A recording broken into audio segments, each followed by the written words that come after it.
Kevin, what's your take on how things are developing in schools? Well, you've just been talking with Matilda, and disruption is growing quite rapidly. And our worry is that this disruption has been growing quite rapidly with Delta, and with Omicron being more transmissible. We think that in the new year, we're going to see even faster rates of growth in disruption.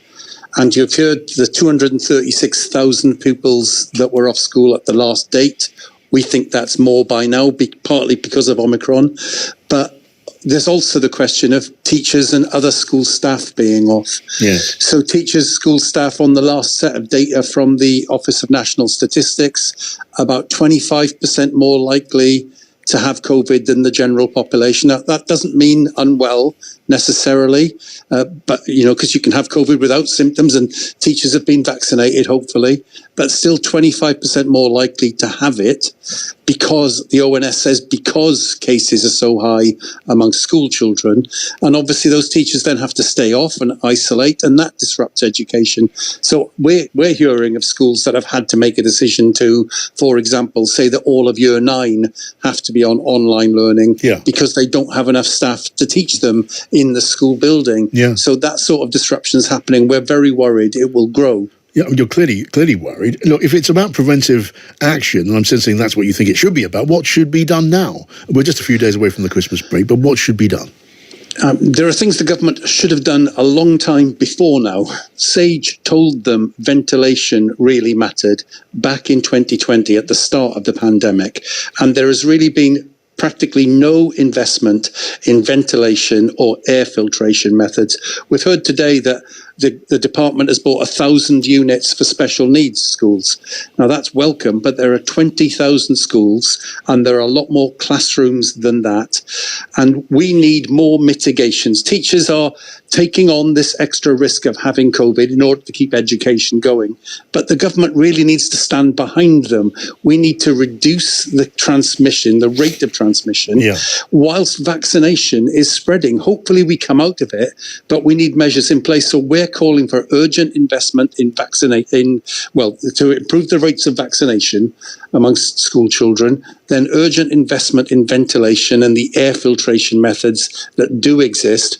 And then we think the government really should be looking at mask wearing in secondary school classrooms at least. There is a good argument for older primary children, but even in secondary classes, if we can reduce the rates in secondary classes, then that will by turn reduce the rate in primary classes just because your brother or sister isn't positive. Yes. So those methods need to be put in place by the government, and they need to do them urgently. Like you say, only a few days till the end of the term, but the next term will be the problem. It'd be a dreadful development to go to online learning en masse, wouldn't it? That is such a setback for learning.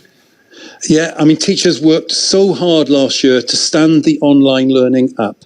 And clearly last year it was necessary.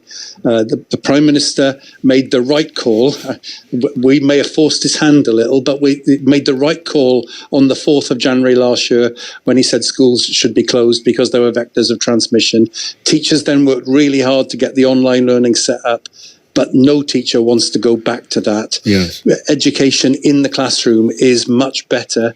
But in order to avoid the disruption and the possibility of that school closure, we need these mitigations from the government. They need to stand behind the teachers and the school leaders who are trying to keep education running.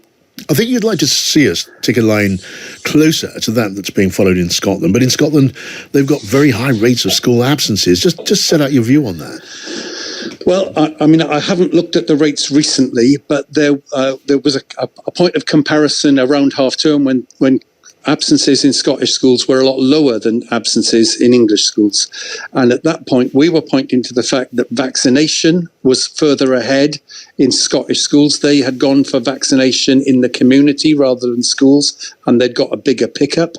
They also had mask wearing in secondary classrooms, and they have isolation of very close contacts. Now, this isn't isolation of close contacts. contacts that we had in the summer that was lots of children being off, but a very close contact is essentially a brother or sister.